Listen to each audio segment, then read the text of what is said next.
विक्षोभ हो विधानसभा भितर बाहर जहाँ सब लक्ष्य रखा केवल चाषी कूल को लक्ष्य कर सागर भी आउ दुईटा दाबी अच्छी आजिका दिन में बीजेपी सरकार शासन को आसवा पर जो भाव में नारी मान अत्याचार चलती नारी निर्यातना शिशु कन्या मान बलात्कार महिला दुष्कर्म हत्या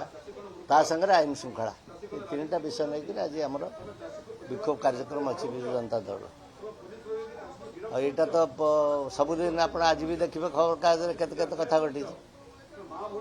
नारी निर्यातना नारी बलात्कार सब दरदाम वृद्धि और विशेषकर तो आम चाषी मान हित दृष्टि चाषी मान बर्तमान जो धान किणा समय धान किणार जो अव्यवस्था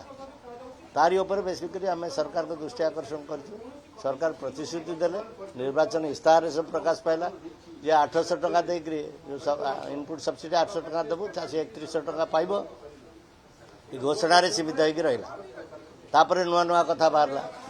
आम बेसी 1500 क्विंटाल 150 क्विंटाल नबू अधिका नबुनु आजिकल आज भी आप आश्चर्य हे गत वर्ष चाउल मिल मानक उठी नहीं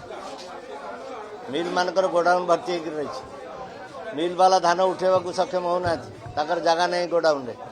तेणु धान मान उठे पारना चाषी पूरा हंतसंत होती अन्य कथा जहाँ अच्छे टोकन लाप्स कर कटनी छटनी कम ना कौटी 5 केजी सर्वनिम्न बेसी 8-10 केजी पर्यंत क्विंटाल रे कटनी छटनी होती यहाँ समग्र राज्य में चाषी को हताश कर आज विजु जनता दल स्वर उत्तोलन कर।